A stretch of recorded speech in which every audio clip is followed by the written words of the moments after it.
Olá, gente, tudo bem? Professor Jonas Mendes passando aqui. Nesse momento estamos iniciando mais uma aula de homem, cultura e sociedade. Bom, para recapitular e para situarmos aqui, nós já discutimos justamente a relação entre homem, cultura, natureza, sociedade. Estabelecemos algumas distinções entre o homem enquanto ser racional, que possui uma inteligência abstrata, e os animais que geralmente já possuem uma natureza definida, determinada, segundo os estudiosos que nós vimos, e que por isso, de alguma maneira, o homem ele sempre vai expandir os limites da natureza, vai sempre ir além. A gente estudou um pouco disso nas aulas passadas, e agora a gente vai começar, então, a tratar disso com um olhar um pouco mais crítico, é, ao longo da história, por assim dizer. Vamos ver alguns períodos da história em que essa relação entre homem, cultura, natureza e sociedade foi sendo alterada.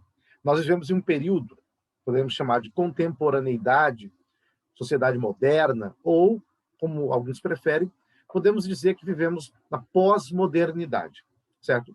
Não importa a maneira como classificamos esse período, se é pós-moderno ou não, o que interessa de fato é que a época que nós vivemos é uma época de ruptura, ou seja, uma época que, de alguma maneira, rompeu com muitos dos valores e princípios dos tempos passados. Então, como que nós podemos classificar essa nossa sociedade em termos de cultura, em termos de homem, de valores? São perguntas importantes, e por isso que nós vamos estudar o progresso, essa evolução, a construção das mentalidades, surgimento das sociedades, como que a economia, como que a cultura, como que as mudanças tecnológicas vão, de alguma maneira, influenciando as sociedades. Nós vimos também, na aula passada, algumas escolas que estudaram a relação entre as sociedades, a cultura, o homem. Eu citei a escola do evolucionismo cultural, né, onde o evolucionismo cultural dizia que a Europa Ocidental era o ápice, por assim dizer, do desenvolvimento humano, era a sociedade mais desenvolvida, deveria servir de padrão para as outras sociedades também. E aí a gente estudou algumas escolas que se contrapuseram isso aí. Dentre elas, podemos destacar a mais famosa, que foi a escola do sociólogo, antropólogo, filósofo, né? Mistura de tudo, norte-americano Franz Boas, a escola do particularismo histórico. Vocês perceberam que em todas essas análises, o que está em questão é o conceito de cultura, o que é cultura, o conceito de humanidade, o que é o ser humano, como que o ser humano convive, o conceito de sociedade, de cultura, de ser humano, de natureza, todos esses conceitos estão relacionados, porque a gente está discutindo exatamente como que a vida em sociedade é construída, como que a vida em sociedade acontece, e qual a melhor maneira de se estar vivendo em sociedade, certo? Então, ao estudar essas escolas, a gente está estudando, de alguma maneira, assuntos importantes para nós, para a gente entender um pouco mais sobre a sociedade, tá ok? Então, nós vamos, hoje, fazer uma construção, de alguma maneira, histórica, vai ser o começo dessa construção, para poder facilitar ainda mais esse processo de entendimento da relação entre homem, cultura, sociedade e assim por diante. Okay? Bom, nós voltássemos, né, no passado, voltássemos lá atrás, nas divisões históricas, a gente poderia entender isso de alguma maneira. Vou pôr aqui uma imagem para facilitar. Olha só.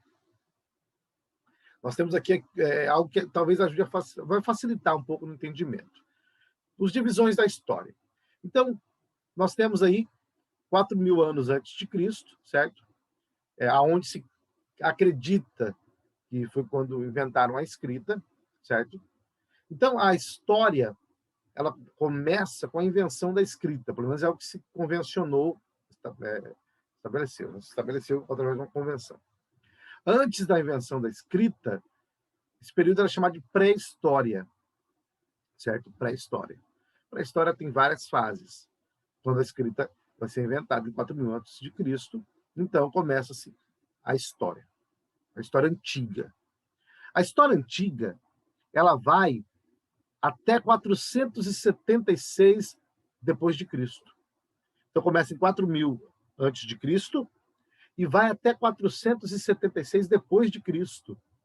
Por quê? Porque 476 depois de Cristo é quando o Império Romano cai. O Império Romano Ocidental cai. O Império Romano Ocidental foi invadido em 410 por Alarico, pelos bárbaros, mas ainda conseguiu se manter. Em 476 é quando ele vai ser derrotado de fato. Então, o Império Romano Ocidental cai em 476.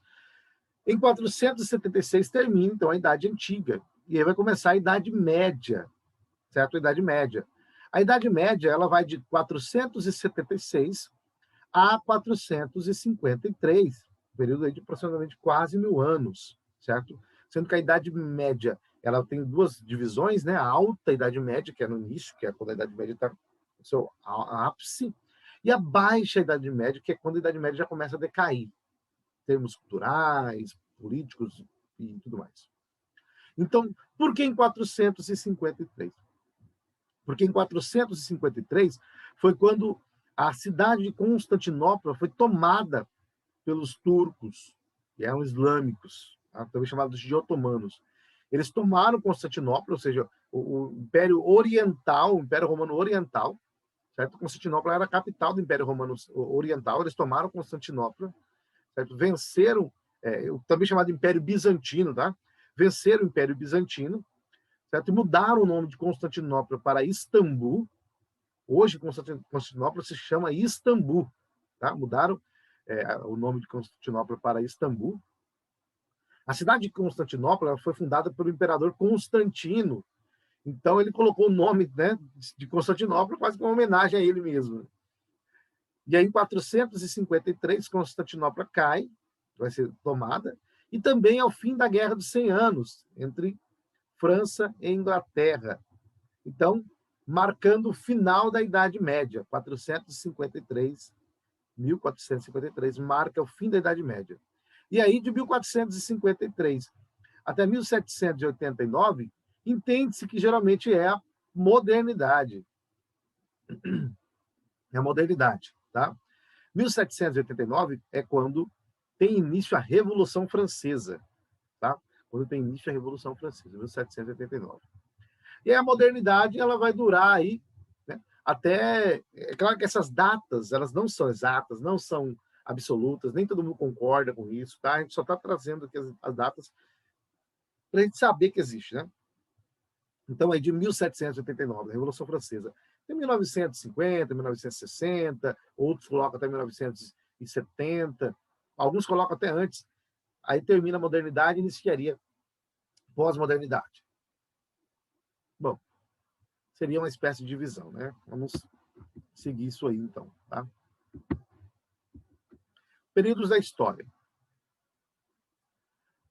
Primeiro, antiguidade, então, certo? A história ela vai ser dividida nesses períodos. Nós temos a antiguidade, que começa com a escrita e termina com o fim do Império Romano, certo? Então, a antiguidade ela vai começar quando a escrita começa. Se a escrita começou em 4000 a.C., então a antiguidade começa em 4000 a.C., certo? Antes da escrita, esse período é chamado de pré-história. É o período que se convencionou dizer que não houve, de fato, história. Por quê? Porque não houve escrita. Então, a história e a escrita estão entrelaçadas. Não que não houvessem pessoas, não que eles não vivessem, não que eles não possuíssem uma história pessoal, mas não havia uma história enquanto história escrita, enquanto história contada da forma como nós temos aqui, certo? É uma questão de convenção. Ninguém sabe absolutamente, né, como que funcionou. Então, a antiguidade começa com a escrita e termina com o fim do Império Romano. Então, vai de 4000 a.C. até 476 depois de Cristo, certo? Até 476 depois de Cristo, ok? Essa é a Idade Antiga, é a Antiguidade. Tá? Depois você tem a Idade Média. A Idade Média também vai ser chamada de período medieval, medieval, Idade Média. Alguns chamam de Idade das Trevas, mas depois eu vou discutir um pouco isso com vocês. Ela termina com a queda de Constantinopla, Bizâncio, Império Bizantino. Então, a Idade Média ela começa com o fim do Império Romano Ocidental, em 476, certo? E vai até 1453, que é quando o Império Bizantino cai quando a cidade de Constantinopla vai ser tomada, conquistada pelos turcos, otomanos, eram islâmicos, certo? Então, esse é um período aí. A Idade Moderna, de 1453 até 1789, certo? Então, aí seria a modernidade, talvez. E aí, de 79 em diante, alguns colocam como contemporaneidade, outros acham que a modernidade durou até 1900 e pouquinho, e aí depois vem a pós-modernidade. Então, isso aí é muito, muito incerto ainda, né? Então, por isso que a gente não pode bater o martelo com absoluta certeza, porque os próprios historiadores que trabalham com essa classificação, eles acabam divergindo muito a respeito disso. Então, temos aí, no período da pré-história, você tem o período paleolítico, período neolítico e a idade dos metais. A gente estudou isso na escola muito, né? Período paleolítico, a idade da pedra lascada, certo? No período neolítico é a idade da pedra polida, no período neolítico é onde o homem já começa a domesticar os animais, inclusive. Período paleolítico, então, o homem usa as pedras que tem, do formato que elas possuem, para poder usar como ferramenta. Então, eles pegam as pedras que eles acham, né? E usam as pedras que têm um formato que dá para poder usar como ferramenta. Ele não vai trabalhar naquela pedra ainda, ele vai usar ela do jeito que está. Por isso que é a pedra lascada, porque eles vão procurar as pedras que mais se encaixam com o padrão que eles precisam, de alguma maneira, para poder usá-las como ferramentas e tudo mais. Ainda não há uma espécie de trabalho em cima daquela pedra para formar e deixar ela da maneira como ele quer que ela fique e tudo mais. Não, ainda não tem. Então, ele acaba buscando os materiais que mais se encaixam com a forma em que ele precisa, né?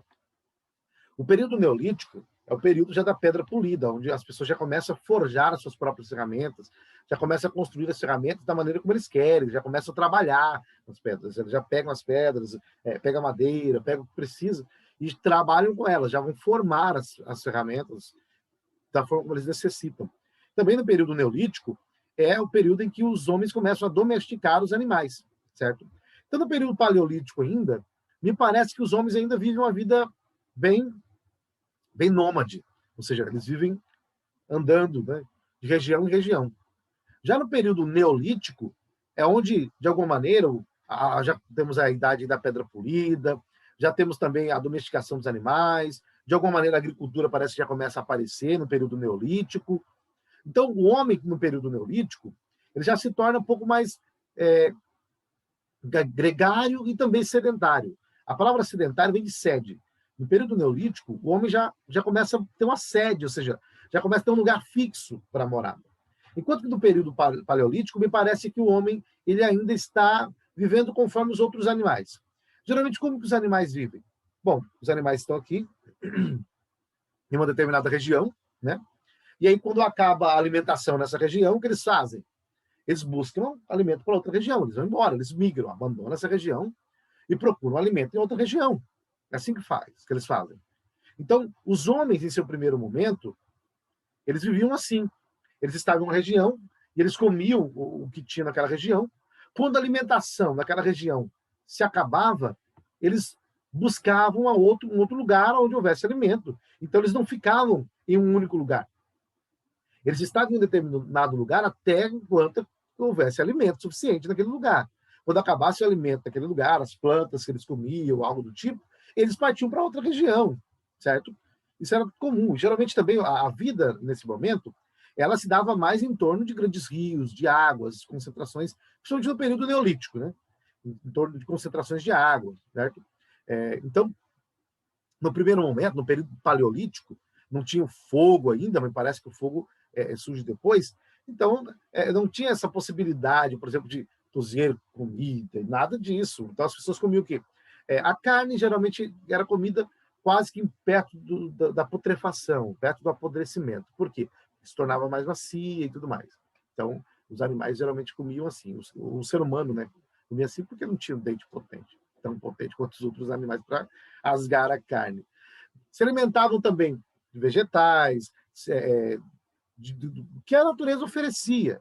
Então, no período paleolítico, seres humanos eles viviam vagando, andando de região em região. Eles eram nômades. Não ficavam em um lugar somente porque acabou o alimento, a gente precisa buscar alimento em outro lugar, e é assim que funcionava. Já no período neolítico, há uma evolução. Por quê? Porque no período neolítico você já tem o homem trabalhando com a pedra, a período da pedra polida, onde ele já constrói as ferramentas de acordo com aquilo que ele quer, com as suas necessidades, o que vai auxiliar no processo da caça, no processo de buscar alimento, de pesca e tudo mais. Também você já tem a domesticação dos animais, o homem já começa a usar alguns animais para os seus propósitos, e aí a agricultura já pode se tornar uma possibilidade maior, então o homem já começa a cultivar a terra. E porque ele cultiva a terra, ele já não tem mais necessidade de deixar aquela região e buscar alimento em outra, porque agora ele pode extrair alimento daquela região que ele está cultivando e tudo mais. Então, a atividade do homem agora ela se torna uma atividade mais concentrada. Ele planta, ele colhe, cultiva ali onde ele está, ele tem os animais que auxiliam no processo e tudo mais. Depois nós vemos a idade dos metais, o período dos metais, é onde o homem vai descobrir o ferro, o cobre, o bronze. E aí as suas ferramentas, as suas armas, elas se tornam mais poderosas, certo? Porque agora, com ferro, com cobre, com bronze, o homem consegue manipular isso aí. Então, as suas ferramentas já são muito mais poderosas. O fogo já existe, a carne já pode ser cozida, a carne já pode ser assada. No período neolítico mesmo, então, o fogo já aparece. A carne já pode ser cozida, já pode ser assada. O homem já pode, de alguma maneira, utilizar o fogo para poder se beneficiar, para se aquecer, se esquentar, certo?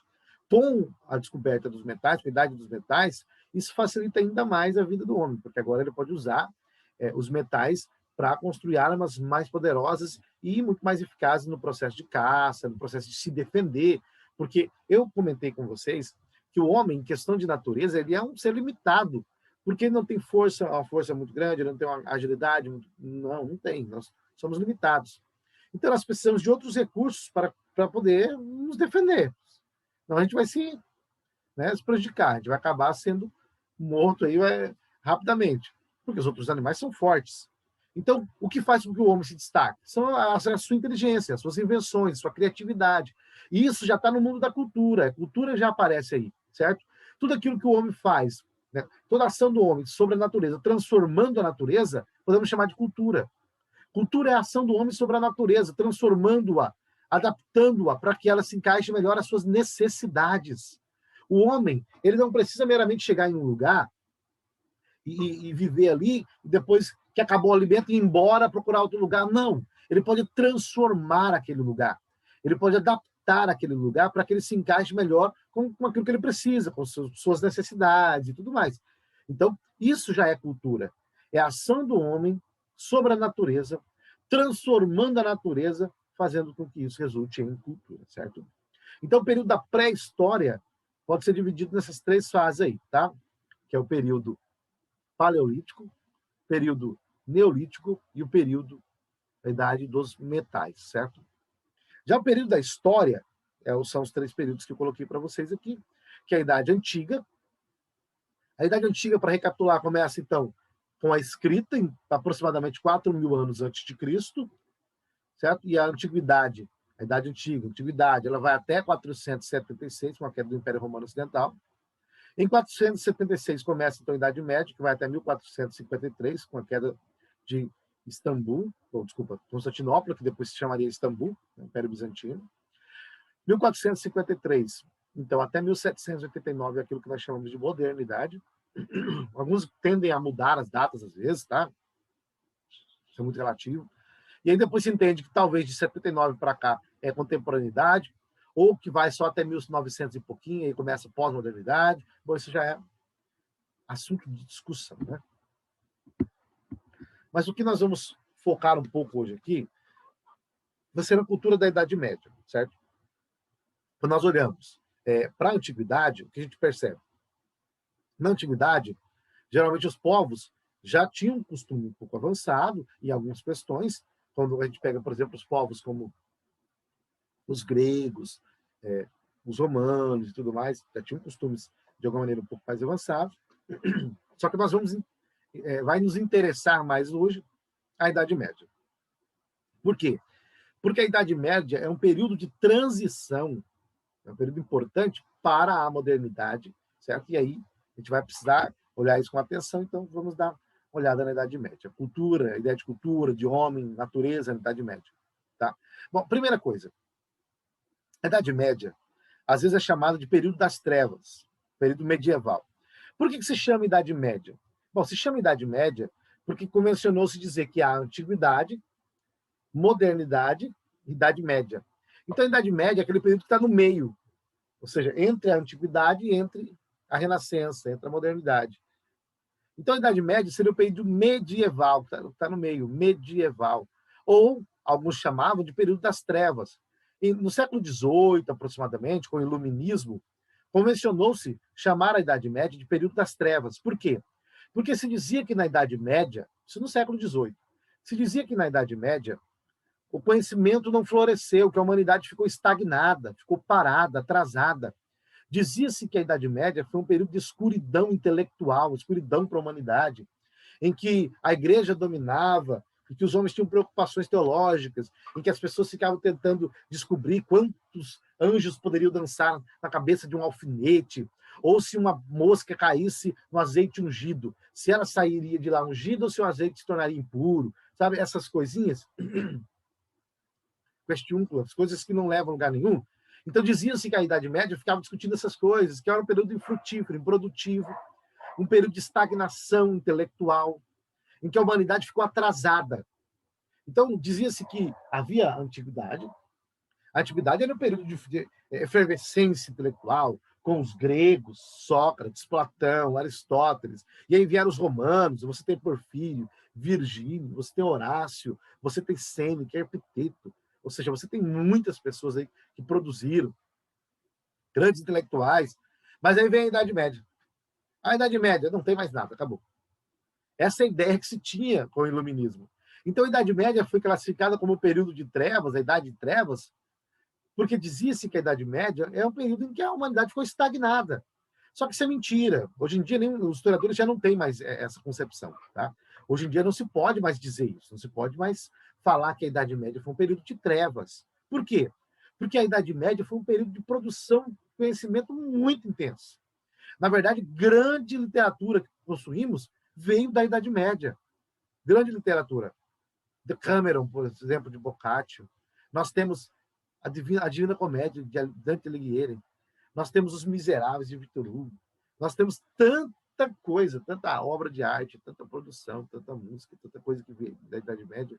Se a gente fosse mencionar aqui, não daria para mencionar tudo. Por quê? Porque a Idade Média foi um período de produção, enorme produção.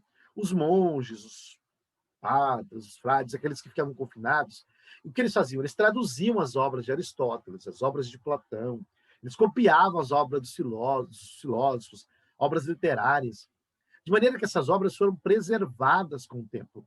Se não fosse a Idade Média, nós não possuiríamos grande parte do material que a gente possui hoje. Então, a Idade Média foi um período de produção e de grande invenção também. As universidades surgiram na Idade Média, certo? Tem até um livro.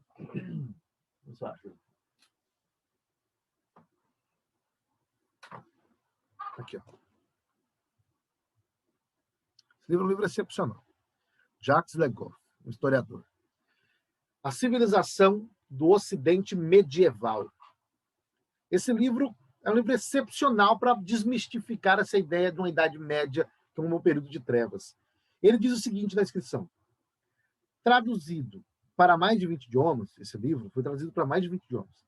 Este livro é um breviário indispensável para quem deseja familiarizar-se com a Idade Média, pois entre a lenda escura de uma Idade de Trevas e a lenda áurea de um belo período medieval, há a realidade de um mundo de monges, clérigos, guerreiros, camponeses, artesãos, comerciantes que oscilam entre violência e aspiração à paz, fé e revolta, fome e expansão. Uma sociedade perseguida pela obsessão de sobreviver e que consegue dominar o espaço e o tempo, desbastar as florestas, reunir-se em torno das aldeias, dos castelos e das cidades, inventar a máquina, o relógio, a universidade, a nação. Esse mundo duro e conquistador é a infância do Ocidente. Como um mundo de primitivos que transformaram a Terra mantendo os olhos voltados para o céu, que introduzem a razão e o universo simbólico, equilibram o oral e o escrito, inventam o purgatório entre o inferno e o paraíso. Ou seja, nesse livro aqui, ele vai desmistificar aquela ideia que se tem, né, da Idade Média como um período de trevas, um período de escuridão, onde pessoas ignorantes estavam ali dominando. A caneta caiu aqui. A Idade Média é um período de trevas, onde camponeses ignorantes dominavam, pessoas que viviam com medo de bruxas, de demônios e tudo mais. É uma caricatura. Existem dois grandes erros cometidos a respeito da Idade Média. Primeiro, algumas pessoas tendem a demonizar a Idade Média, dizendo que a Idade Média era tudo de ruim que existia, que as pessoas eram ignorantes, pessoas que não possuíam conhecimento de nada, que é uma mentira muito grande. E aí surge com aquelas histórias romantizadas, né? É a caça às bruxas, a Inquisição, Olha, quando você estuda a Idade Média com propriedade, como, por exemplo, estudando homens como Jacques de Goff, que é um dos grandes medievalistas, você percebe que essas histórias todas, elas são infladas, são histórias que foram aumentadas. A coisa não aconteceu desse jeito, sabe? Não aconteceu. Tinha muita coisa ruim? Tinha, como tem hoje também, tá? Isso pertence ao patrimônio histórico da humanidade. Não era algo exclusivo do período medieval, certo? A maldade do coração humano, o desejo, a ganância, certo? A violência, isso não era exclusivo da Idade Média. Isso é da humanidade. Enquanto estiver a humanidade, vai existir isso aí, certo? Então, a primeira tendência que tem contra a Idade Média é de demonizar a Idade Média, de colocar a Idade Média como um período de trevas, de ignorância, de violência desmedida, algo fora do normal. Só que depois surgiu uma outra tendência. Essa tendência surge com o romantismo, no século XIX, mais ou menos. O romantismo, ele tende a romantizar a Idade Média. Ou seja, a fazer da Idade Média um período maravilhoso, né? O paraíso perdido. Isso também já é um problema. Quando você pega, por exemplo, alguns escritores, como Tolkien, né, que escreveu O Senhor dos Anéis, Tolkien, ele representa a Idade Média ali como um período interessante, né, como um período já romantizado. O C.S. Lewis também faz isso. Lembrando que Tolkien e C.S. Lewis eram amigos. Então, Tolkien, C.S. Lewis, com o romantismo, começa a surgir escritores, literatos, pessoas que começam a romantizar a Idade Média. Pessoas que começam a olhar para a Idade Média e começam a ver na Idade Média um paraíso perdido. Por quê? Porque eles estão vivendo uma era em que a tecnologia está no auge, em que a Revolução Industrial está no auge. Então, eles vivem um período frio da tecnologia moderna, período frio da Revolução Industrial, em que as pessoas não têm mais o contato um com o outro, sabe? Que as pessoas não têm mais aquele tipo de relacionamento pessoal. Então, como uma espécie de revolta contra a modernidade, como uma espécie de revolta contra o período frio tecnológico da modernidade, eles então tentam resgatar a Idade Média como sendo um período em que as pessoas não possuíam aquelas tecnologias, em que não existiam carros e tanques de guerras, em que não existiam ainda máquinas a vapor, mas que as pessoas conheciam uns aos outros, que existia mais afetividade, a vida era mais ligada com a natureza. Então se entende, isso é importante, tá? Com a romantização da Idade Média, se propõe que o homem da Idade Média era um homem que tinha mais contato com a natureza, é um homem que, de alguma maneira, vivia mais de acordo com a natureza. Então, as pessoas compreendiam umas às outras. O que, de alguma maneira, também não deixa de ser verdade em algum aspecto, que o homem da Idade Média ele tinha um contato mais com a natureza mesmo. Tá? Ele trabalhava, até porque as atividades eram atividades geralmente mais agropastoris, né? Então, nós temos essas duas tendências no que diz respeito à Idade Média. A primeira tendência é de romantizar a Idade Média, certo? Desculpa, a primeira tendência é de demonizar a Idade Média, colocando a Idade Média como um período demoníaco, negativo, um período das trevas, em que nada de bom saiu, tudo era ruim, tudo era negativo, tudo era péssimo e coisas do tipo. Isso é mentira, tá? Não funciona assim. Não foi assim. A Idade Média teve períodos horríveis, sim, mas isso não é exclusivo da Idade Média. Nós presenciamos no próprio século XX o Holocausto, a Segunda Guerra Mundial, mais de 6 milhões de judeus morrendo. Isso não foi na Idade Média, isso foi na modernidade. com todo avanço tecnológico que nós possuímos. Então, a maldade não é exclusiva de um período, a maldade é exclusiva do ser humano. O ser humano, ele é mau mesmo, tá? Então, isso não é da Idade Média. Outra coisa, outra tendência, romantizar a Idade Média. Então, são sistemas opostos. A demonização da Idade Média e a romantização da Idade Média. A romantização da Idade Média coloca os homens da Idade Média como se fossem santos, perfeitos, o período era um paraíso perdido, a Idade Média era um paraíso perdido. Agora todo mundo quer voltar a viver na Idade Média, reconstruir a Idade Média. E não é assim também, né? A gente sabe que a Idade Média era um período que tinha todos os seus problemas, como qualquer outro período tem, certo? Então, o equilíbrio está em entender a Idade Média, como Jacques Legoff colocou, que era um período composto por camponeses, por clérigos, por nobres, pessoas que inventaram o relógio, que inventaram a nação, que inventaram a universidade, pessoas que iam à guerra, que buscavam a paz, que tinham sonhos, desejos, que sofriam, que matavam, que morriam. Ou seja, um período composto por pessoas típicas do seu tempo, com a mentalidade típica de sua era, mas pessoas que, de alguma maneira, também amavam, que também sofriam, que também choravam, que também se alegravam. Seres humanos, ok? Então, a tendência é tentar entender a Idade Média dentro dessas características, tá? Como ela era, e não a partir de caricatura. Podemos colocar na Idade Média essa pirâmide aí, né? A Idade Média ela pode ser dividida, geralmente vamos fazer uma divisão simples aqui, né? Entre o topo, que era o clero, que era a igreja, tá? A liderança religiosa. Depois vinha a nobreza, que eram os donos de terras, aqueles que iam à guerra, aqueles que guerreavam, possuíam terras também, embora a igreja possuísse muita terra também. Então, a nobreza, os donos das terras, os guerreiros, aqueles que lutavam. E aí, os camponeses e servos, que eram aqueles que trabalhavam. Os camponeses, os servos, e como eles não tinham, geralmente não possuíam terra, então eles precisavam da terra de outra pessoa para trabalhar. Então, os camponeses geralmente trabalhavam na terra, ou da igreja ou dos nobres. Então, por isso que vai ser chamado de período feudal, feudo, né? Feudo era, cada um tinha o seu feudo ali, que era sua terra, onde eu tenho minha terra, você não tem. Então, eu sou um senhor feudal, porque eu tenho a minha terra. Eu vou fazer um acordo com você. Você vai ser o meu vassalo, você vai trabalhar na minha terra. Você vai trabalhar aqui e 50% que você produz é meu, e ainda você existia várias formas de contratos. Vou dar um exemplo.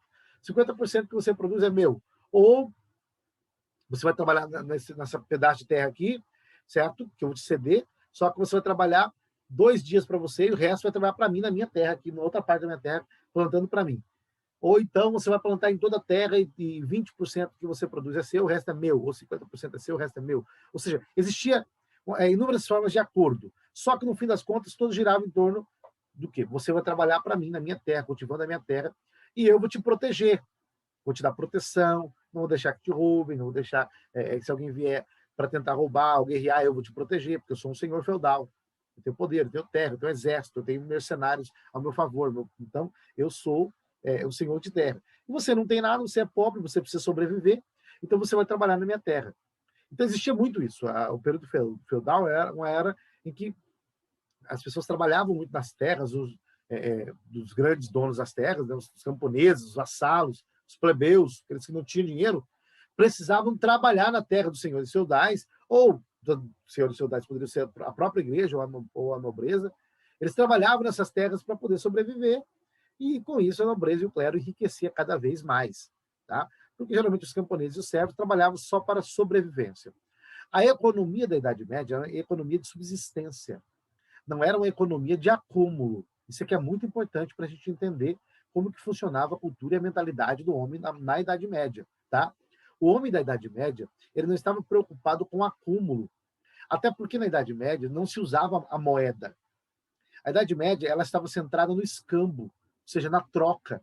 Então você plantava arroz, eu plantava milho, outro plantava feijão, outro plantava pepino, mandioca, sei lá, qualquer outra coisa, e a gente trocava, certo? Porque a Idade Média foi um período de isolamento. A Idade Média, a Europa Ocidental, ali, né, da Idade Média, eles se fecharam, ficaram fechados, isolados. Então, eles não usavam moeda porque não tinha comércio com outras regiões, certo? Até porque o Império Islâmico havia conquistado as grandes rotas marítimas e tudo mais, então a Idade Média se fechou. E aí eles usavam mais o sistema de troca, de escambo, tá? Isso era muito comum.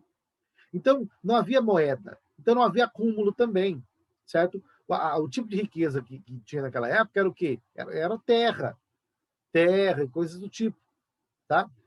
Porque não tinha moeda. A moeda não era tão usada, né? Até tinha, mas não era usada com tanta frequência. Só quando você saía para outra região.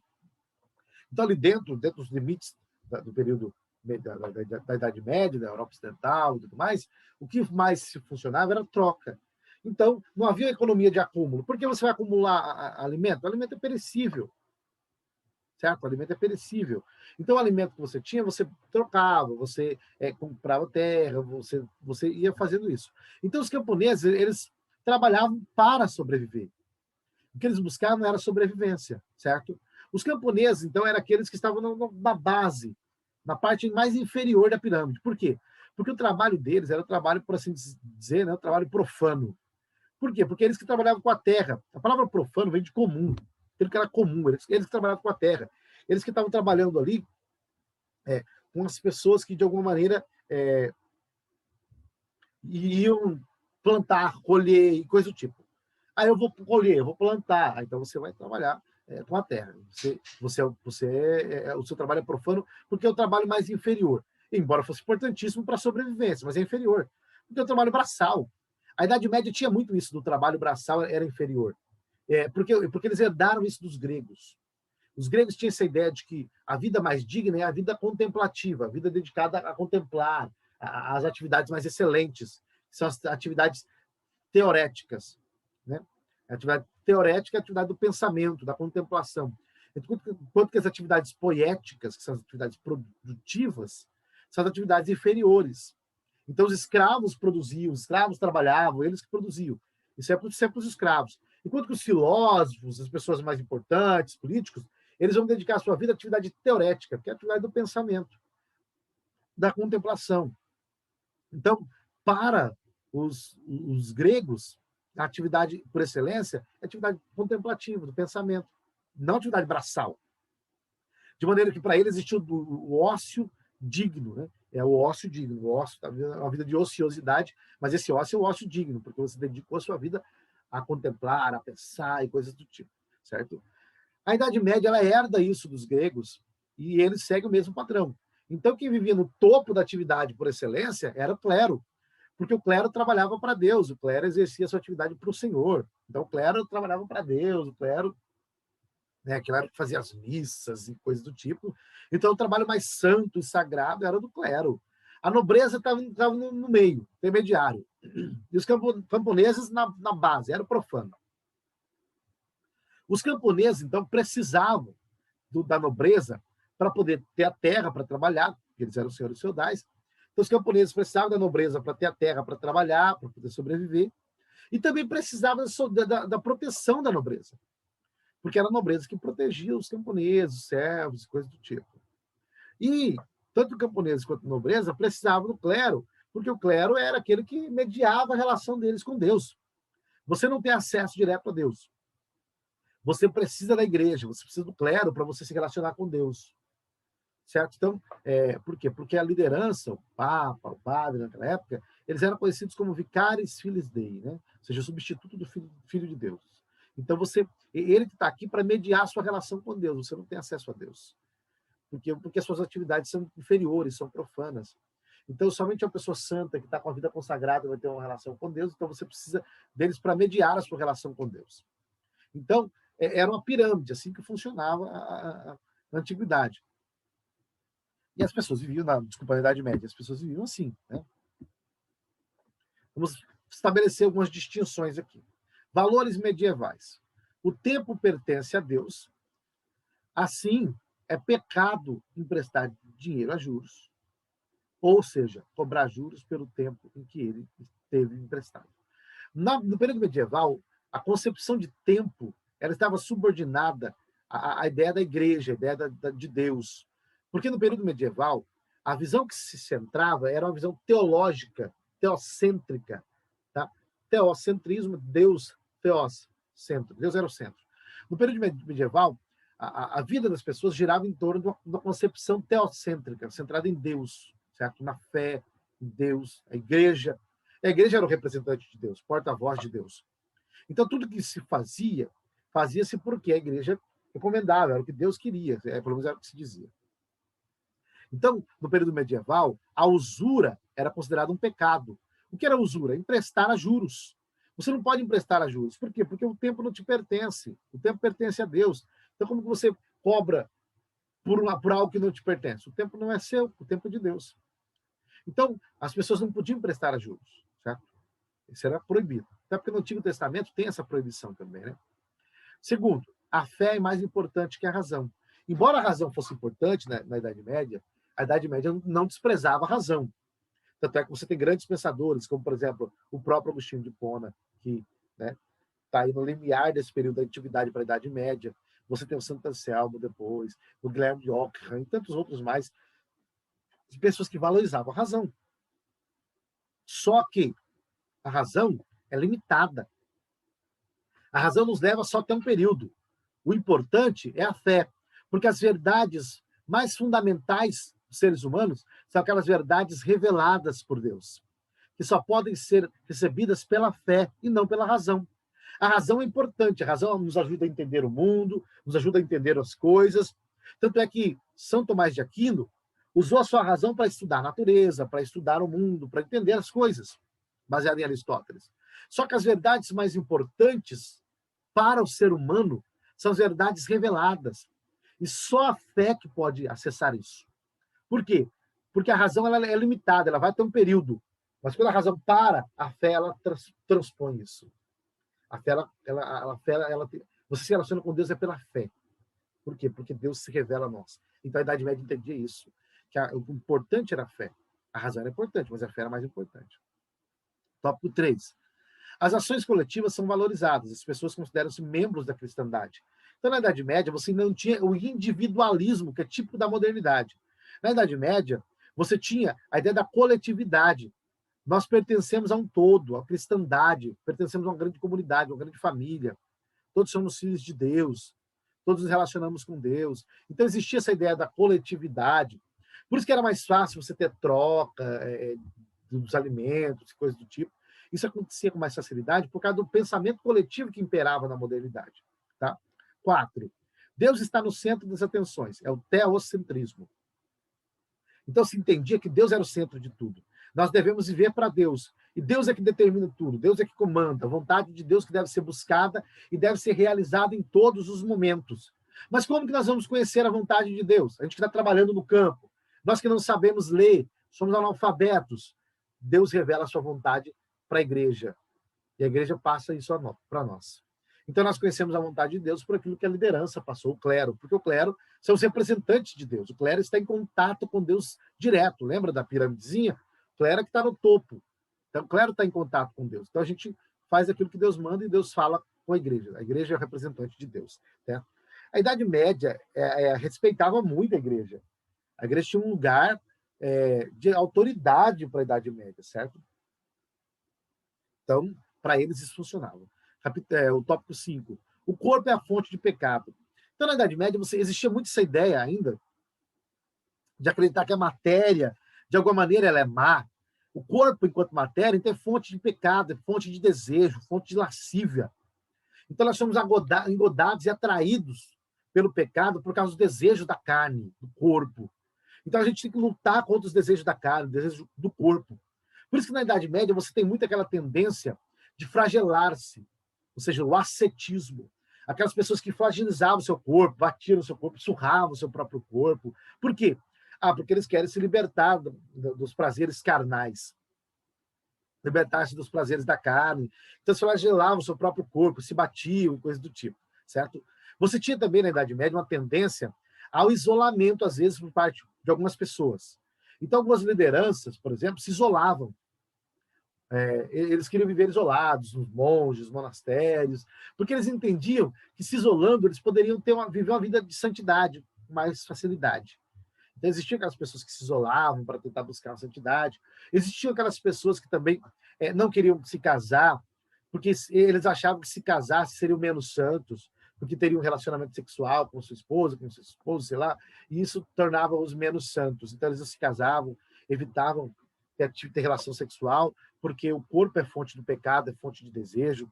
Então, a gente tem que lutar contra isso aí, né? Então, vamos flagelar o corpo, vamos amortecer a carne, negar as paixões carnais. Porque o inimigo, Satanás, ele nos tenta pela carne, ele nos tenta pelo corpo. Então, devemos viver pelo espírito. Então, existia uma ênfase muito grande nessa parte do espírito, da alma, em consagrar a vida a Deus e negar os desejos da carne. Então, eles faziam jejuns com muita frequência. Por quê? Porque você vai negar aquilo que o seu corpo quer, o alimento e tudo mais, né? Existia essa tendência. Tá? A Idade Média é um período em que, geralmente, o homem tinha um contato maior com a natureza, sim, tá? Do que a modernidade, é óbvio. Por quê? Porque, de alguma maneira, na Idade Média, ainda não havia se inventado o relógio. O relógio se inventa no fim da Idade Média, para o início da modernidade, certo? Então, como que as pessoas viviam? Elas seguiam o tempo da natureza. Então, o sol se pôs, é hora de dormir. O sol nasceu, o galo cantou, é hora de acordar. Então, as pessoas elas eram guiadas segundo os ciclos naturais. O sol se pôs, vou dormir. O sol apareceu, é hora de acordar. Elas eram levadas pelos ciclos naturais. Então, as pessoas elas tinham mais essa sensibilidade para com a natureza, para com o entendimento dos ciclos naturais, porque não se tinha relógio. O relógio vai ser inventado depois, né? No final da Idade Média, mais ou menos. Então, as pessoas eram guiadas pelos ciclos naturais. E também existia o tempo da igreja, que era o tempo divino, né? Os sinos. A igreja tinha os sinos. E quando os sinos tocavam, isso representava alguma coisa. É a hora da missa, é algo importante, alguma informação, alguma notícia. Ou seja, as pessoas eram guiadas por isso. Ou pelos ciclos naturais, ou pelo tempo da igreja. Então, era como as pessoas se situavam em questões de tempo na Idade Média. Geralmente, a maioria das pessoas trabalhavam, a maioria do trabalho era braçal, trabalho na lavoura, plantando, colhendo, cultivando. Então, as pessoas compreendiam como que funcionava a natureza. Na Idade Média, havia um relacionamento maior com a natureza por causa disso. Até porque a economia da Idade Média, como eu já disse para vocês, não era uma economia de acúmulo, era uma economia de subsistência. Então, não existia ainda fontes suficientes para a exploração da natureza tal qual temos hoje. Isso aqui é importante para a gente entender, tá, a modernidade. Depois, essa mudança, essa transição. O homem na Idade Média era um homem que tinha sua vida mais centrada em torno da natureza, por assim dizer. Ele trabalhava na terra, produzia a terra, seguia os ciclos naturais, certo? Geralmente era uma vida mais gregária, havia família. Então, por exemplo, a pessoa que era um camponês ali, ou a pessoa que era um sapateiro. Não havia mobilidade social, por assim dizer. Né? A pessoa que era um sapateiro, o seu filho vai ser um sapateiro. Por quê? Porque o pai é um sapateiro. Então não tinha essa ideia de transição. Aí o meu pai é um sapateiro, mas eu vou ser um advogado, não sei o que, médico. Não, até porque não tinha isso. Seu filho é um sapateiro, seu pai é um sapateiro, você vai ser um sapateiro também, porque você aprende, desde criança, a fazer aquilo que o pai faz. Por quê? Porque o pai trabalha em casa, ou trabalha ali no lugar, e a família participa disso. Então, na Idade Média, existia muito disso, do filho aprender com o pai, ele exercer a mesma função que o pai exerce, o pai é ferreiro, o filho vai ser ferreiro também, certo? O pai está com a família, chegou a hora de comer, está todo mundo junto, certo? A medicina ainda era muito atrasada, então existia aquilo que era chamado de físico, né? Os físicos eram aquelas pessoas que, através de uma medicina mais natural, andavam de região em região, tentando curar as pessoas que estavam doentes e tudo mais. Então, a Idade Média era um período em que o relógio ainda não existia, em que as pessoas ainda não existia máquina a vapor, em que as pessoas ainda tinham alguns costumes que para nós parecem estranhos, né? Mas para eles eram normais. Tá? Com o fim da Idade Média, vamos ter aí, então, a invenção do relógio, certo? O relógio já muda totalmente a maneira das pessoas conceberem as coisas. Por quê? Porque com o relógio agora, você vai ter uma nova forma de se relacionar com o tempo. As pessoas não vão ser guiadas mais agora pelo tempo da natureza. Percebe que com o fim da Idade Média, com o início da modernidade, começa então a ter uma mudança de mentalidade, uma mudança na cultura, porque agora com o relógio, As pessoas começam a ser guiadas por outros princípios, certo? Outros princípios. Com o relógio, então, as coisas mudam. Só que a Idade Média, embora não existisse ainda, não tivesse ainda o relógio, eles tinham o ciclo da natureza. E porque seguiam a natureza, o tempo da igreja e tudo mais, eles acabavam vivendo uma vida mais simples, por assim dizer. Tá? Uma vida mais simples. Vamos pensar, por exemplo, uma pessoa que trabalha plantando. Ele acorda 5 horas da manhã, 4 horas da manhã, trabalha, planta, faz seu serviço ali, almoça, o sol começou a se pôr, acabou, vai para casa e vai dormir. É o ciclo da natureza, certo? Ele segue esse padrão. É como todos os outros animais fazem, geralmente, os animais que têm esses hábitos. É natural. Com a invenção do relógio, não. Com a invenção do relógio, você agora tem um tempo cronometrado para começar, um tempo cronometrado para parar, para almoçar, para voltar para o trabalho, para parar. Tudo é medido, cronometrado. Alguns chegam a dizer até que é a ditadura do relógio. Né? Com o fim da Idade Média, nós vamos ter a ditadura do relógio. Por quê?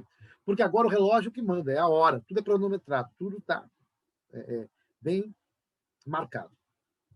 Então a Idade Média ela termina, e o fim da Idade Média vem com aquilo que é chamado de Renascimento. Tá? O fim da Idade Média, então, vem com o Renascimento. O Renascimento é um período de transição da Idade Média para a modernidade. Por que esse período é chamado de Renascimento? Então nós temos a Antiguidade, a Idade Média e a Modernidade. Só que a transição da Idade Média para a Modernidade é marcada por um período que é chamado de Renascimento. Por que Renascimento? Porque é onde os homens começam a buscar, na Idade Antiga, com os gregos e com os romanos, literaturas. Os homens eles começam a olhar para a Antiguidade, para os gregos e para os romanos, e começam a dizer, olha, período bom era aquele dos gregos, dos romanos, aquele período era bom. Agora a gente está vivendo nas trevas. Agora a gente está vivendo um período de atraso, de retrocesso. Vamos resgatar os valores da cultura clássica. Então, o Renascimento é o resgate, é resgatar os valores do período clássico, do período romano, do período grego. E o Renascimento configura-se como um desprezo para com a produção do período medieval. Tá? Então, olha o quadro comparativo aqui. Primeiro, enquanto o tempo no período medieval entende que pertencia a Deus, no período do Renascimento, o tempo pertence ao homem, que deve, de alguma maneira, então, usá-lo em seu benefício próprio. Você vai usar agora o tempo em seu benefício próprio. Com o Renascimento, com a modernidade, a usura, emprestar a juros, volta a ser usado. Tá? Isso acontece. Então, o homem do Renascimento diz, não, o tempo pertence a nós. O tempo pertence a Deus. Nós vamos usar o tempo da forma como melhor nos convém. Tópico 2. Se na Idade Média a fé ela tinha uma prioridade sobre a razão, com o Renascimento inverte. A razão tem prioridade sobre a fé. Tá? A fé é importante na Idade Média, no Renascimento. Só que a razão ela acaba ganhando destaque, tá bom? Maior, por assim dizer. Na Idade Média, o lema era que a filosofia é serva da teologia, porque teologia é a rainha das ciências. Então, a filosofia é serva da teologia. Ou seja, a razão se submete à fé. A fé é a mais importante. A razão é importante, mas ela submete à fé. Com o Renascimento, não. Você tem a autonomia das disciplinas. A filosofia se autonomiza, a teologia fica para cá, a filosofia para cá, ou seja, não é uma subjugada à outra. A razão ela começa a ganhar contornos independentes e autônomos, aonde o que a razão agora começa a buscar por si próprio o seu caminho, distanciando-se da fé. Certo? Tópico 3. No Renascimento, há uma valorização do talento e da capacidade de cada um, o individualismo. Enquanto no período medieval você tinha uma forte tendência, né, a ideia do segregário, de trabalhar em coletividade, em conjunto, com o Renascimento, com o início da modernidade, nós vamos ter então aí uma forte ênfase no individualismo, aonde as capacidades individuais e os talentos individuais começam a ganhar destaque, em contraposição àquilo que se tinha na Idade Média, que era um coletivismo maior. Na Idade Média não tinha essa ideia de um individualismo. Essa consciência do individualismo não existia. Isso é típico da modernidade, típico do Renascimento. Tá? Tópico 4. O homem está no centro das atenções. Se na Idade Média Deus era o centro, teocentrismo, agora, com o período medieval, com o Renascimento, o homem é o centro. Olha só isso aqui. Olha uma imagem que retrata bem esse período aqui. O homem vitruviano de Da Vinci. Vou passar para você essa imagem. Leonardo da Vinci ele pintou essa imagem, o homem chamado Homem Vitruviano. O Homem Vitruviano, de alguma maneira, é um exemplo clássico. Isso aqui, olha só. Ou uma pintura renascentista de Leonardo da Vinci. Leonardo da Vinci ele pintou essa imagem e você vê o homem, anatomia muito bem desenvolvida, né? A forma humana aí bem desenvolvida, o corpo tudo bem divididinho. Por quê? Porque com o Renascimento você já tem uma atenção maior para o corpo. Se com a Idade Média o corpo era fonte de pecado, então se negava o corpo, na Idade Média você tem uma atenção maior para o corpo. As pessoas querem entender o corpo de alguma maneira. Por quê? Porque o corpo é lugar de conhecimento. A fisionomia, a anatomia humana, há essa intensa busca por conhecer o corpo. Aí começa a se estudar o corpo. Então, Leonardo da Vinci ele vai pintar esse homem vitruviano representando o Renascimento. Você tem um círculo e o homem no centro. Por quê? Porque agora, com o Renascimento, o homem é o centro. É o antropocentrismo. O homem é o centro. E as figuras humanas bem desenvolvidas aí, certo? Tanto é que depois o Davi vai esculpir, o Michelangelo vai esculpir o Davi. Vou mostrar para vocês depois. Então, o período do Renascimento é um período em que as formas humanas, em que o corpo ganha um destaque maior, certo? No período medieval, o corpo não tinha esse destaque todo. O período do Renascimento, o individualismo ganha um destaque maior, a razão ganha um destaque maior, o corpo humano começa a ser estudado, começa a ser fonte de admiração, fonte de beleza. Tanto é que o corpo humano aqui, ele foi desenhado bem definido, né? E a relação do homem com a natureza muda também na Idade Média. Desculpa, no Renascimento. Eu disse que na Idade Média, o homem ele era guiado pela ciclo natural, pela natureza, pelo tempo da natureza. Ele trabalhava, havia uma relação maior com a natureza, no sentido de que o homem estava em constante atividade com a natureza. Só que a natureza, ela também foi afetada pelo pecado. A natureza também se tornou pecaminosa. Então a vida mais digna é a vida contemplativa, certo? Você nega essa realidade, você nega para você buscar o conhecimento que vem de Deus. No Renascimento, a natureza ela ganha um outro sentido, um outro significado. Por quê? Porque a natureza agora não é má. A natureza não é pecaminosa. A natureza é boa, a natureza é fonte de conhecimento. Com o Renascimento, os homens querem conhecer a natureza, querem descobrir o mundo, eles querem entender as coisas. Então, com o Renascimento, o homem vai usar a sua mente, a sua inteligência para descobrir, para conhecer. E eles começam a estudar a natureza. Com Tomás de Aquino, isso já havia acontecido na Idade Média, de alguma maneira. Tomás de Aquino já havia mostrado que a gente tem que entender a natureza e compreender a natureza, porque a natureza nos leva a Deus. Ou seja, você pode chegar a Deus através da natureza. Aquilo que São Tomás de Aquino chamava de 5 vias que nos levam ao Senhor. Então, você estuda a natureza para chegar a Deus. Com o Renascimento, isso vai além. Por quê? Porque a natureza agora ela é a linguagem de Deus, é o livro de Deus. Tanto é que Galileu ele diz o seguinte: Galileu dizia que Deus tem 2 livros. Um é a Bíblia e outro é a natureza. Ou seja, você conhece Deus através da natureza. Porque a natureza é o livro de Deus escrito com caracteres matemáticos. Então, o homem do Renascimento ele começa a olhar para a natureza, para o corpo humano, e começa a querer descobrir, desvendar a natureza. Por quê? Porque a natureza não é santa, não é sacra. Ou seja, ela não é um Deus, uma divindade. A natureza é criação. Então, logo, vamos conhecer ela, vamos estudar. Porque quanto mais eu conheço da natureza, mais eu conheço de Deus. Essa é a ideia do Renascimento. O Renascimento ele resgata esse princípio de buscar conhecer a natureza, porque quanto mais se conhece a natureza, mais se conhece de Deus. Então, o Renascimento ele interpreta a natureza de uma forma diferente. O Renascimento dizia o seguinte: olha só, Deus criou o homem. E ao criar o homem, Deus deu para o homem inteligência, entendimento, Deus deu uma mente. E o mesmo Deus que criou o homem, criou a natureza. Então, quanto mais eu estudo a natureza, mais eu conheço de Deus.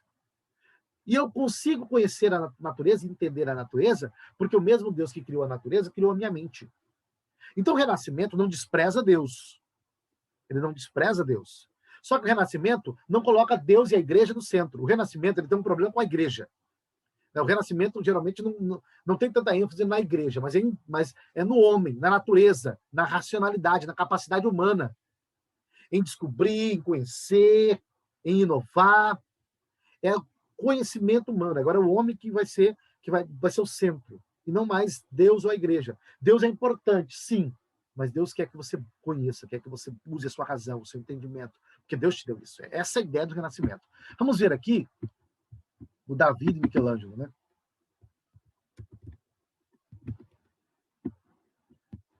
Para você ver de forma clara.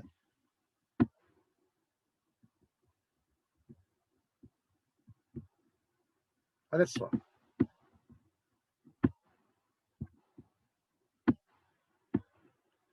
Olha essa imagem. Davi, esse é o Davi da Bíblia. Né? Claro que não dá para saber se ele era assim ou não, né?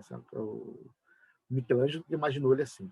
Michelangelo, ele esculpiu Davi em mármore. Isso é uma escultura de mármore, feita por Michelangelo. Olha as formas definidas, corpo bem definido, anatomia bem definida. Por quê? Porque nesse tempo a preocupação era com o corpo, com a anatomia. O corpo é um lugar de beleza. Veja. Então a própria arte, a própria cultura, ela muda. Na Idade Média, a arte estava subjugada àquilo que a igreja queria, certo? Aquilo que a igreja queria. Então a arte na Idade Média era uma arte mais centrada na igreja, ou seja, os grandes vitrais da Idade Média, que eram lindos, de fato. Só que com o Renascimento, a arte ela já é mais antropocêntrica. A arte já começa a retratar a própria natureza, o próprio homem, realidades mais terrenas. Embora, de uma perspectiva, por assim dizer, divina, porque Deus é o Criador, sim. Só que o homem agora ele quer retratar uma realidade mais terrena. Olha a mudança da cultura. A cultura ela para de ser centrada numa perspectiva que volta meramente para Deus, e agora a cultura ela começa a olhar para o homem, para a terra, para essa realidade, para esse plano, para as formas humanas. Com o Renascimento, o corpo humano ganha destaque, ganha lugar. Eles começam a estudar o corpo humano, descobrir o corpo humano, a medicina vai avançar por causa disso, inclusive. O cérebro humano. Olha só, tanto é que, vamos ver aqui a criação de Adão.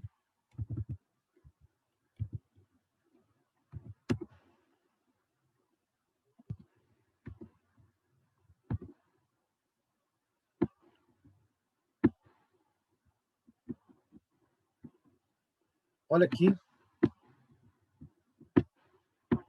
a criação de Adão de Michelangelo. Adão, com o dedo à esquerda, você tem um Adão, foi pintado na Capela Sistina, né? Você tem Adão com o dedo esticado, não, o dedo baixado, assim, né? Significa que Adão está sem vida ainda, então não tem força para esticar o dedo, de fato, não tem vigor ainda. Então, a mão, o braço apoiado em cima do joelho. E Deus, com o dedo reto, esticado, que Deus, ao tocar em Adão, ele vai receber a vida, por assim dizer. É uma leitura, é uma releitura. Você percebe que Deus está em algo que parece até um cérebro, né? Alguém chegou a dizer que o fascínio que o homem tinha com o cérebro humano já levou Michelangelo a pintar Deus ali dentro daquela perspectiva do cérebro e tudo mais, por causa do conhecimento da anatomia humana, do formato do cérebro e tudo mais. Outros chegam, tem até umas teorias que dizem o seguinte, né? Na verdade, Michelangelo pintou Deus dentro do cérebro para dizer que essa ideia de Deus é a criação do cérebro humano, a invenção da mentalidade humana. Claro que isso aqui é muito incerto, isso é muito resultado de teoria, né, das pessoas. Mas o que você vai perceber? Você vai perceber que com o Renascimento, a arte agora, ela se torna mais uma arte voltada para a natureza, para as formas humanas, tentando entender como que o homem é, como que as formas humanas são estabelecidas e tudo mais. Então, isso é importante para nós. Tá? Temos aqui, então, mais um quadro de transformação. Né? A Idade Média, o homem como ser submisso e pecador. Então, a Idade Média ela entende o homem como ser submisso e pecador. Deus como a única fonte de conhecimento verdadeiro, porque o homem é pecador. Então, ele deve se submeter a Deus, porque Deus é a fonte da verdade, de tudo bem, certo?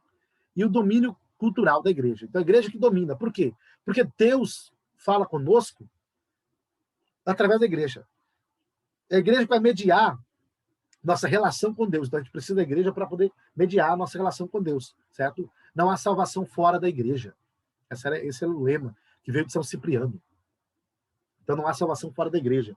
Então, Deus ele vai se relacionar conosco através da igreja. A gente sabe a vontade de Deus pela igreja, pelos líderes. Como somos pecaminosos, nossa natureza é má, caída, certo? Nosso corpo quer pecar. E a gente trabalha com a terra, a gente não tem conhecimento. A maioria das pessoas, muitas pessoas não sabiam ler, eram analfabetas, porque geralmente a educação, de alguma maneira, ela se restringia, por assim dizer, a educação formal, à nobreza, ao clero, né? Então, era difícil. Com o Renascimento, o homem vai ser visto como criação divina, perfeita e dotada de razão. Então, o Renascimento, ele diz, o homem é criação de Deus. Então, a Idade Média se focava mais na ideia do homem como ser pecaminoso, pecador.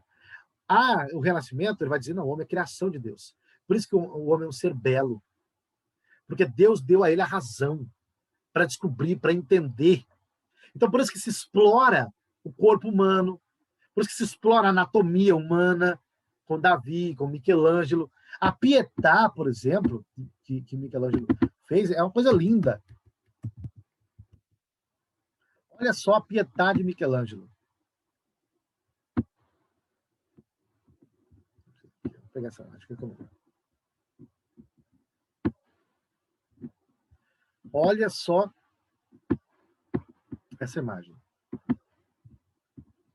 Maria segurando Jesus morto no seu colo. Olha que isso aqui é uma escultura em mármore bruto. Olha só, parece que o pano de fato se dobra, mas isso é mármore.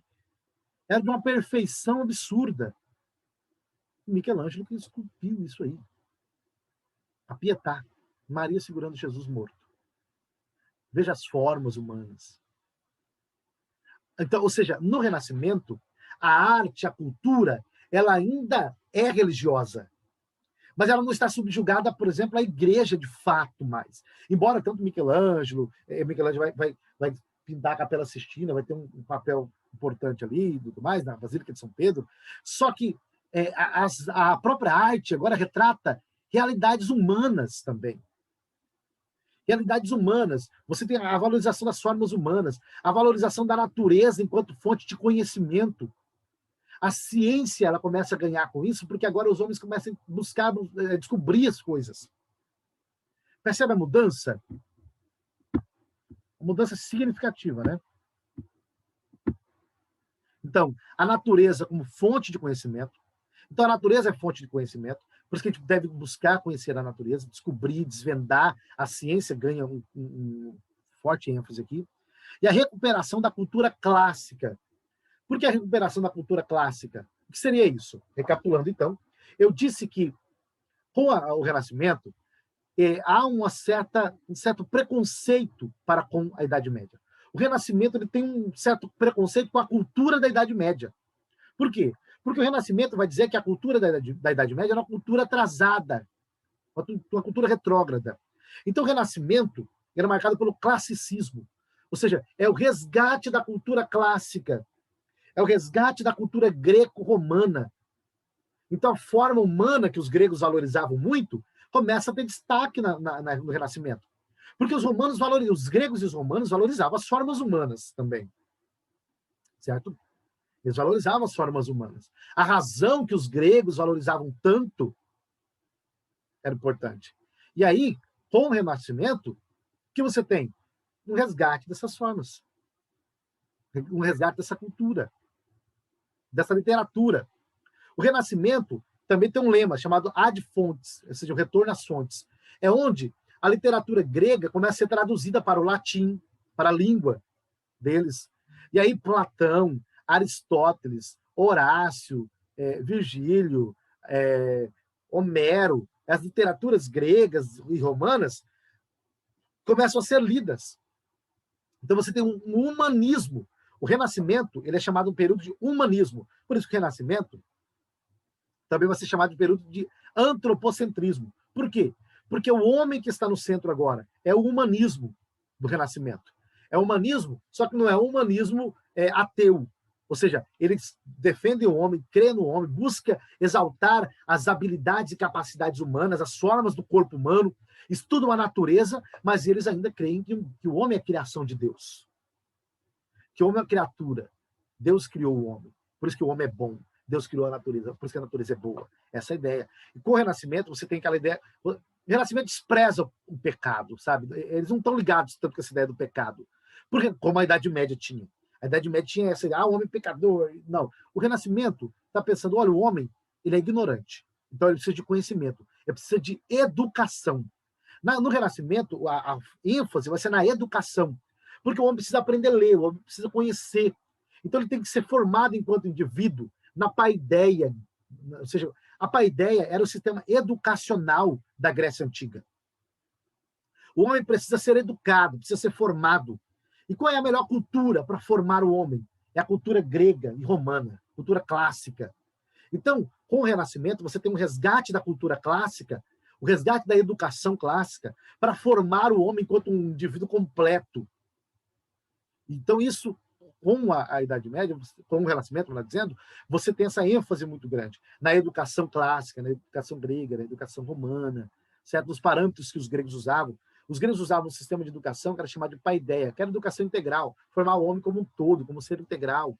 No Renascimento você tem isso aí. Tá? Então você percebe que a relação do homem com a natureza muda, a relação do homem com o seu próximo muda. Por quê? Porque agora você tem uma ênfase, por assim dizer, mas no individualismo, nas capacidades humanas e tudo mais. Em síntese, podemos dizer que os valores do Renascimento então são o antropocentrismo, porque o homem agora é o centro, enquanto que na Idade Média era o teocentrismo, né? Deus era considerado o centro, só que a igreja que controlava a narrativa.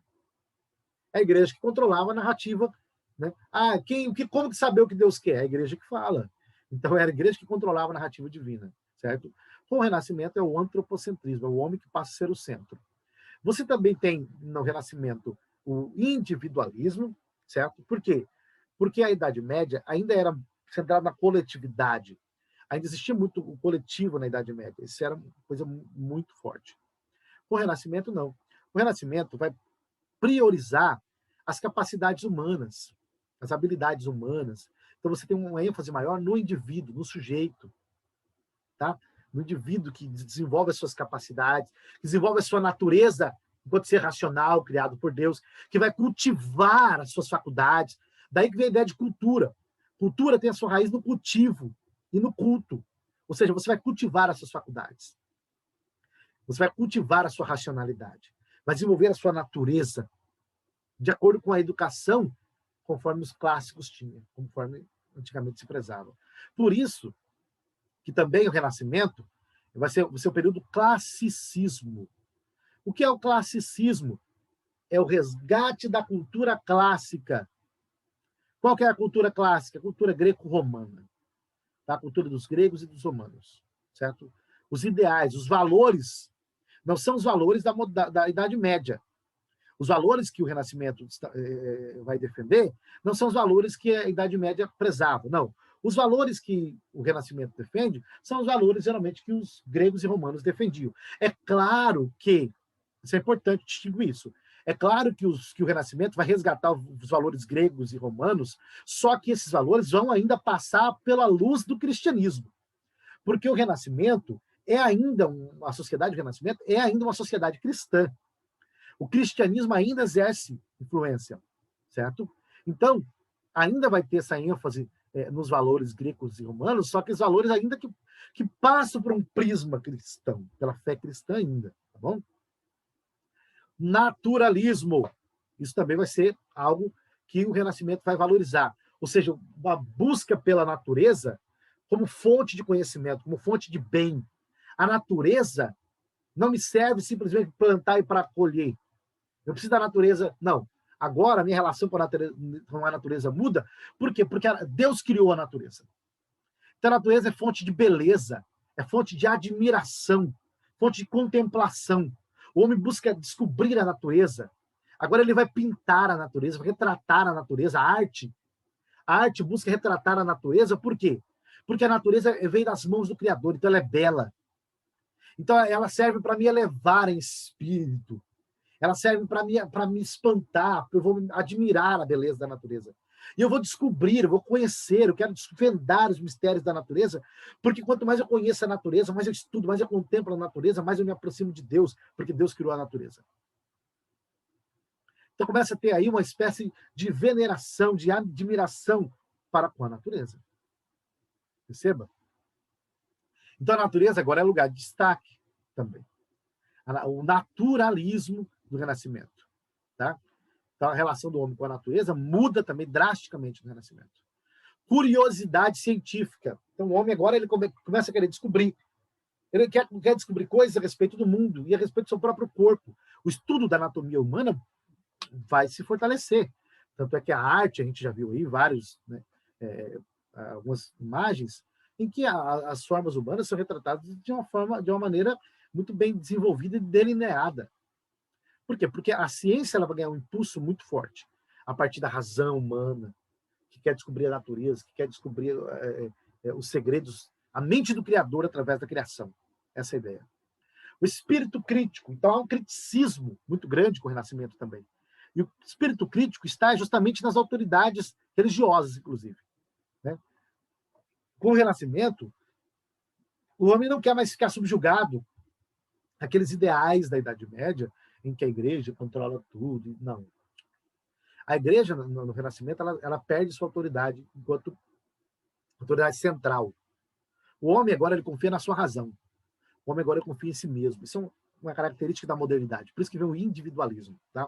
O homem confia em si mesmo, na sua razão, na sua capacidade, no seu entendimento. Certo? Embora não fossem ateus, eles criam em Deus e tudo mais, certo? Só que eles não tinham mais não estavam subjugados à autoridade da igreja como antes, tá? Então nós temos aí, com o Renascimento, uma nova mentalidade, uma nova maneira do homem enxergar o mundo, a cultura muda, então a mentalidade muda, porque há uma relação muito íntima entre cultura e mentalidade. A forma de enxergar o mundo, nossa maneira de ver as coisas, está relacionada com a cultura a qual estamos inseridos. Então, nós temos uma nova forma de ver o mundo, a cultura muda, a mentalidade muda, certo? A nova forma de enxergar a si mesmo, o próprio homem começa a enxergar a si mesmo de uma forma diferente, tá? Nós temos um desenvolvimento cultural, científico e artístico também muito grande. Então, a arte vai sofrer influência, a cultura, a ciência. Perceba, então, as diferenças, né, entre a Idade Média e o Renascimento. Muita diferença. A ênfase do Renascimento é bem diferente da ênfase da Idade Média. Vamos lá. Quais os novos valores cultivados pelos humanistas, que eram os renascentistas? Então, lá, o classicismo, para recapitular, né, são os novos valores do humanismo. Tá? Eu disse que o Renascimento, esse período vai ser chamado de período de humanista também, humanismo. Tá? Então, primeiro, o classicismo, que é a valorização da cultura clássica greco-latina, tomada como modelo nas artes e na literatura. Então, o classicismo, o resgate, certo, da cultura clássica, que é a cultura greco-romana. Então, aí, desse período em diante, com o iluminismo, inclusive, desse período em diante, que começa a se retratar a Idade Média como um período de trevas. A Idade Média é um período de trevas, mas agora a sociedade, a humanidade está renascendo. Daí que vem essa ideia do renascimento. A humanidade está renascendo, é o reflorescimento da humanidade.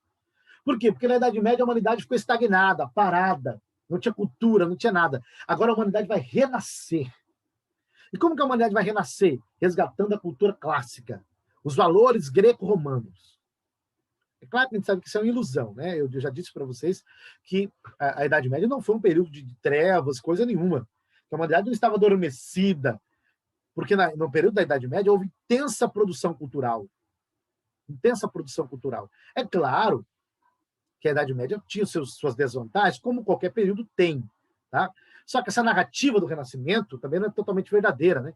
Agora a luz chegou. Né? Houve 1000 anos de trevas, mas agora não. Agora a humanidade está renascendo. Não, não é verdade. Isso é mentira. Né? Isso é uma ilusão, né? Isso é uma narrativa distorcida. Segunda coisa, o espírito crítico. É a capacidade de cada indivíduo pensar livremente e julgar por si próprio. Então começa a surgir aí o criticismo, onde o indivíduo começa a usar as suas capacidades para quê? Para julgar por ele mesmo. Tá? Ele não vai ficar mais subjugado ao critério do outro, ao critério da igreja. Ele não vai se subjugar, por exemplo, à autoridade, a líderes. Certo? Com a Idade Média, era um período em que as pessoas se subjugavam à autoridade eclesiástica, o clero estava no topo, porque existia a narrativa de que você não tem como se achegar a Deus senão pela igreja, senão pelo clero. Ele é o mediador da nossa relação com Deus. Então a gente vai se subjugar à vontade da liderança, porque a vontade da liderança se entende que é a vontade de Deus. Com o Renascimento, essa narrativa vai ser rompida, vai ser deixada de lado. Porque o homem da Idade Média, o humanismo do Renascimento, dizendo, o homem do Renascimento, o humanismo do Renascimento, é um humanismo crítico, tal qual era da Grécia Antiga. Lembra de Sócrates? Sócrates questionou os deuses da Grécia Antiga. Sócrates questionou as crenças dos gregos. Por isso Sócrates morreu. Porque Sócrates ousou usar a sua razão para questionar, para criticar. Sócrates dizia, conheça-te a ti mesmo. Sócrates dizia que o homem deve usar a sua razão para conhecer, para entender, porque você é a sua consciência, a sua alma é a sua consciência, a sua razão. Somos seres racionais, dizia Sócrates. Então, use a sua razão para entender. E o Renascimento tem essa herança grega do criticismo, inclusive. Terceiro, tolerância. É o respeito pela diversidade de opiniões. Então, o Renascimento, você já começa a ter uma ênfase maior na tolerância. Até porque depois vai surgir a Reforma Protestante. Com a Reforma Protestante, você vai ter inúmeras igrejas surgindo, inúmeras vertentes religiosas aparecendo. Então, começa a se defender-se a tolerância. Não há mais o apogeu e o domínio da Igreja Católica. A Igreja Católica ela cai em autoridade, perde em autoridade. Tá? O individualismo, que é a valorização da liberdade do indivíduo e de suas capacidades e realizações. Agora o indivíduo vai ser analisado não como ser pecador, mas aquele pecador, não. Agora o indivíduo ele vai ser analisado como criação, a criatura de Deus, que tem capacidades que devem ser exploradas. Nós devemos usar a nossa razão, a nossa inteligência, explorar o nosso gênio, certo? Então o individualismo ganha ênfase, diferentemente da perspectiva coletivista que a Idade Média tinha. Tá? O naturalismo, que é a valorização, estudo e representação da natureza. Então a natureza agora vai ser estudada, vai ser valorizada. Eles vão representar a natureza na arte, porque a natureza agora é um lugar de beleza, de contemplação. A natureza veio das mãos de Deus, então a gente tem que cuidar, explorar, entender a natureza. Essa é a ideia. Curiosidade científica, que é a vontade de conhecer o mundo que nos rodeia. Então, o espírito crítico aí está atrelado também à curiosidade científica. Né? E o antropocentrismo, que é o conhecimento do homem, né? Que passou agora a ser o tema central da ciência, da literatura, da arte. Então, agora se busca-se conhecer o homem, entender o homem. O que é o homem? Como que nós conhecemos mais sobre o homem? Lembra das formas? Aqui, ó, vamos ver aqui. A Pietà, o homem vitruviano, Da Vinci, Davi de Michelangelo. Olha só. A arte agora, ela começa a ser estudada. A academia. Olha só, vamos ver uma imagem aqui que vai retratar bem essa ideia. A Escola de Atenas. Né? Vamos ver se eu pego uma imagem aqui. Por enquanto, essa vai ser.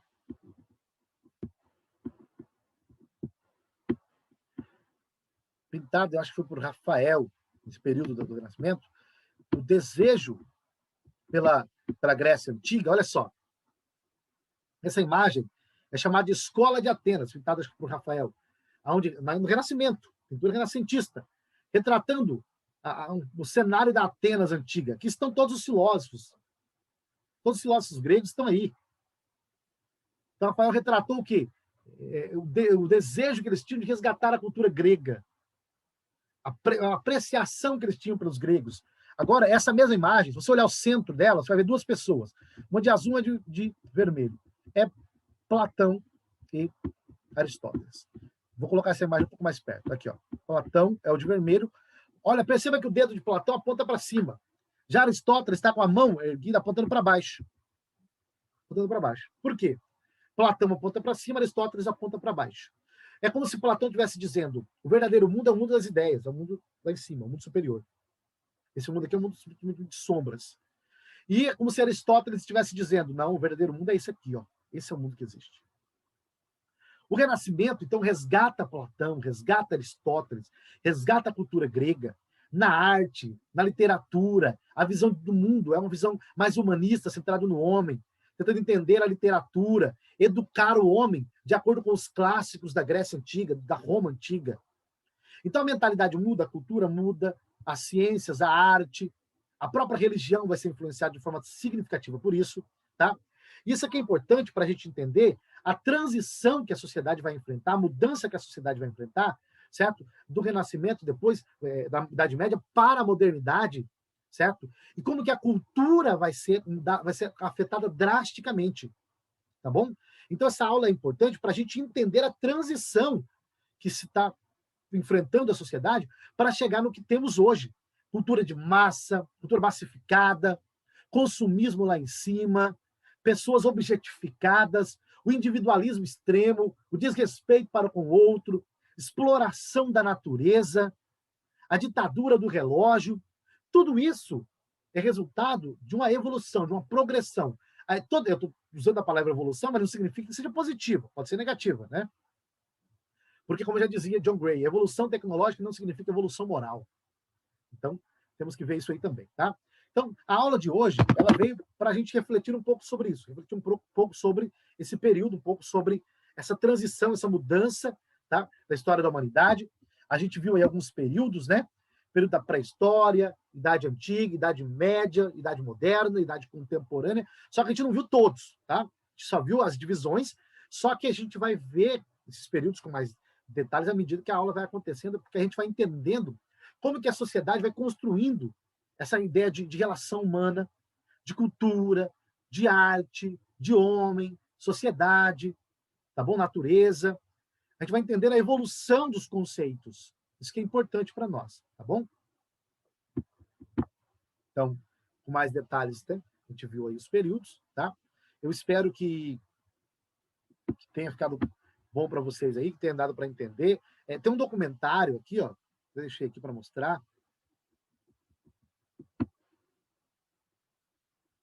Um documentário sobre a arte medieval renascentista, tá? Não vai aparecer o áudio para vocês aí, mas vou anexar esse vídeo para vocês aí, esse documentário. Vou anexar ele para vocês lá na plataforma, tá? Que você vai ver ó, as imagens, vai mostrar as principais imagens, é muito legal, vale muito a pena. A pintura deve se desfazer.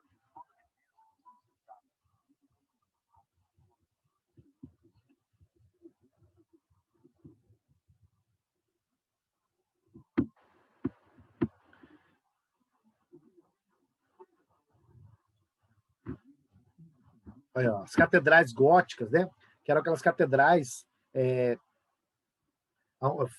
em formato para cima. A Idade Média tinha muitas catedrais góticas, né? Catedrais altas. A arquitetura da Idade Média é uma arquitetura, né? Informação, a propaganda aqui. Né?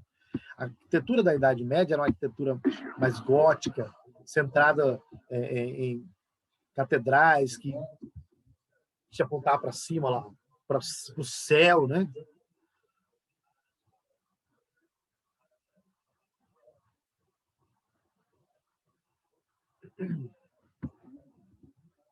Depois os italianos eles vão rejeitar isso aí. Os italianos eles vão dizer que essa arquitetura que eles vão chamar de góticas era arquitetura bárbara, atrasada, vamos dizer, retrógrada, né?